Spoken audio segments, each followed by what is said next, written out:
All right.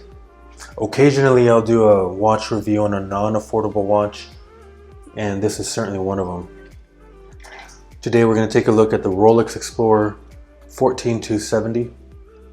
Now if you're a Rolex nut, you'll be able to tell immediately what's specifically nice about this watch. If not, I do encourage you to kind of go into Hodinkee. Hodinkee has a fantastic article on the history of the Rolex Explorer. Very, very detailed. And I won't try to kind of go into the details of it. I'll do it a disservice. But in essence, the reason I was drawn to this watch is a very small detail on the dial. As you can see here, this only says Swiss versus other variants of it. And really what that means is that this is a model that is kind of considered a transitional model from kind of the older style to newer kind of lume and different things. But I had been after this watch for a long time, and once these Swiss only dials are pretty rare, so when I saw it come up for sale, I just had to have it. But to me, this is absolutely the perfect one watch collection, and I did bring out a few other ones here to compare. But for now, let's talk about what makes this watch so special. First of all, to me, the perfect sizing for this is a 36 millimeter. You're looking at, I believe, around 10 to 11 millimeters in height, but as you can see there, a lot of that height is a crystal, so this is a very slim case. Now Rolex did reissue this watch a few years ago, which is kind of rare for them to do. They had continued the Explorer line in bigger sizes. I believe there's a 39 and a 41 millimeter, but a few years ago they brought this back in 36 millimeters, and to me it just didn't work quite as well as this one. The new models have lume in all of the indices, as we'll see right now. This one, the numbers don't have it. But I think because of that lume, the indices and the numbers are a little bit fatter, as is with most modern Rolexes. They tend to be going bolder. Similar to the Explorer 2, the layout of the Explorer 2s is more bold than the older Explorer 2s. It's the same case here. But to me, the biggest difference was really the bracelet. If you ever handled these kind of old Rolex bracelets, you know they're kind of flimsy, they're kind of rackety, and you can even hear it now. And I personally love that.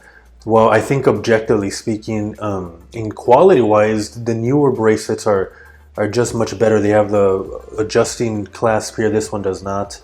But to me, this is just so comfortable. The newer ones, while they are great, they just seem too bulky to me. They're not as flexible as these old kind of cheap bracelets. Similar to that vein, this stamp is kind of, it looks kind of simple and kind of cheap. But I personally love these bracelets. I have owned other Rolexes from this era, and I just had to have this one. And once I tried on the newer ones, I felt like it lost kind of the charm of this older model, specifically the Swiss only line. But at 36 millimeters at that height, you're looking at a pretty small watch. Now, I've been wearing this for about 2 or 3 weeks, and I do gotta say, it took me a while to get used to it, even compared to some of the ones down here. We'll go into that in a bit. But case-wise, this actually reminds me very much of the Seiko Sarb cases. They're pretty small with the high polished bezel here. No complications. I think the Sarb does have a date, but the wear of it was very similar as this one. It did take a while to get used to, especially after wearing the Speedmaster for a minute, but after a while, the combination of the size, the height, and the bracelet, might be the absolute most comfortable watch I've ever worn. I'm not one to wear watches when I'm just at home or sleeping specifically, but this one I kind of forget I'm even wearing it, and it really does fit fantastically. That being said, I do have a couple of other watches here that are often seen as kind of one watch collections. I'm making the case that this might be the perfect one watch collection, and I'll get into a few other reasons why. In a bit, I'll throw it on the wrist and you really will see the difference.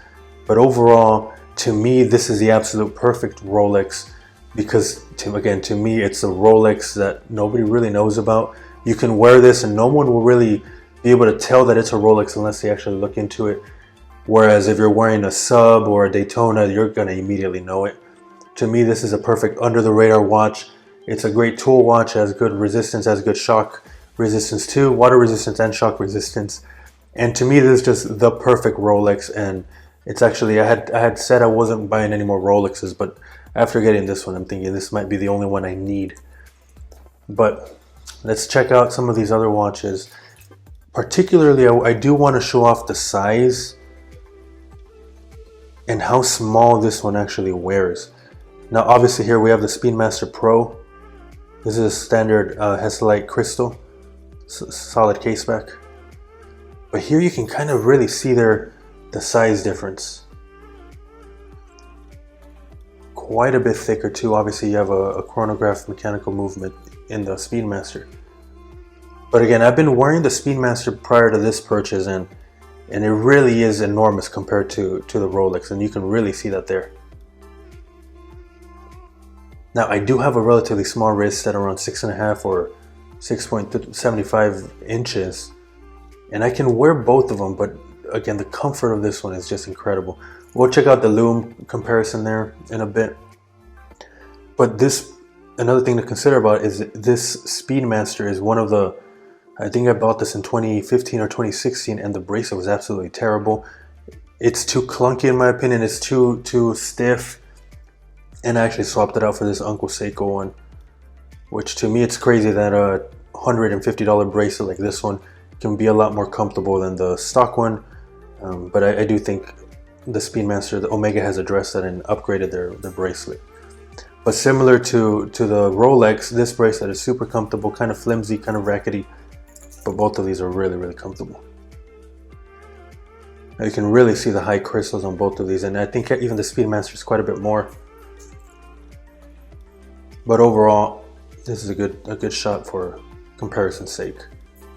The Explorer is just way, way smaller than the Speedmaster. Now, of course, I had to bring out the Tudor 58 here. Again, this is one of the most popular watches in the world right now, and with good reason. Now, obviously, this is a silver variant. I do have a review on my channel if you want to check it out. And to me, this is a perfect dive watch. I actually went with this over a sub. I owned one of the modern subs for a while, and it was just too big. And to me, this is a perfect size, a perfect everything. And the only thing that was missing was a bracelet. And I went with this one here that is clearly not, if you know what you're looking at, you'll know that this specific black bay is made out of silver. And the difficulty of this one was finding a silver bracelet. Now, this is not a silver bracelet, but I tried to find the least polished bracelet that I can find to kind of blend in with the matte finish of the silver. And I think this actually looks pretty good. I've owned this for well over a year now, and there doesn't seem to be any major damage to the case, but anyway, that's besides the point of this review, excuse me. But here it is next to it. Now the Black Bay, one of the reasons it's so popular is because of its small case size. But even then, you can see how the Explorer is significantly smaller, even with the polished bezel versus a diver bezel here. The Explorer is quite significantly smaller. And even thinner too. The Black Bay, one of the reasons I went with this over the Rolex dive watch is because of the profile of it. It's a lot smaller, it's a lot thinner. But even at that, this watch the Explorer is significantly smaller. So again, for the sake of this review, I'm trying to see which is a better one watch collection. And now I did wear this one as a one watch collection for quite a while, but to me, I think just the styling of it, this is so underrated, this is so under the radar, that compared to the Tudor, while one of my favorite watches ever, I do think the Rolex Explorer 1 is just the more versatile one. Now, I do want to do a couple of lume shots. Now keep in mind here that this is very, very old lume, but right away you see how the numbers are not lumed. Well, that's not a deal breaker for me. It would have been nice to have that. Keep in mind this lume is well over 20 years old now. Those numbers are loomed in the newer models, but like I said, the cost of that is really bigger, bolder indices, which I do not like for this style of watch. I do believe the new models have blue lume also.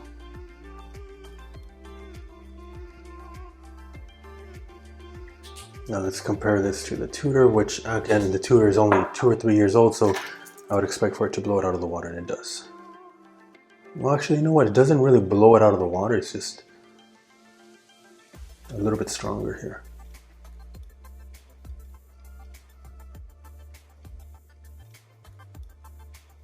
But it really is cool to see how I'm used to the Tudor being the small watch, being a small watch compared to most others, but here it really is much bigger than the Explorer, not just because of the size, but also the bezel does give it that impression.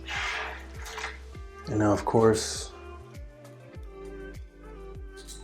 the Omega. Again, this is less than 10 years old, and the Rolex is actually holding up better than I thought. Obviously, being a Rolex, it should have a great lume, but just because of its age, I thought it would be decaying faster, but no, it's not. It's actually fantastic. But again, really, there you do see the size difference of the two. The Omega is just way bigger. Now my question was, is this a perfect one watch collection? And ironically, I think these three are a perfect 3-watch collection. You have your diver's watch, your kind of your field watch, and your chronograph. But if I had to choose any of these, I do think the Explorer is the perfect one of the three. And even at that, if it's not the Explorer, maybe even the Tudor. I've had the Speedmaster. This is actually, the Speedmaster is the one I've had the longest. I've owned that for a while, and I actually worn it for a long time. But just the fact that it's a chronograph, it's a little bit clunkier, it's a little bit fatter, and it's a lot more delicate than the other two. I do think it would be between these two, but ultimately just this one is a lot heavier. Well, besides the fact that it's silver, it's heavier. This one, it's even a little bit fatter too. So I would have to give the edge to this one. Again, this is just, in my opinion, the perfect one-watch collection. Very understated, and it doesn't scream Rolex like a lot of the other models, which, in my opinion, it's a bad thing. It might not be to you. But let's throw it on the wrist, and we'll see there what I mean about how small it wears. Keep in mind, I have about a 6.5 to 6.75 inch wrist.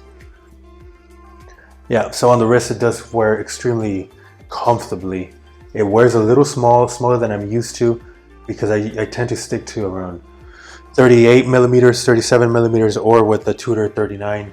But it really is extremely comfortable. I absolutely love this bracelet, even though it's not super sturdy or anything like that. It's very comfortable, and really, I can't recommend this watch enough.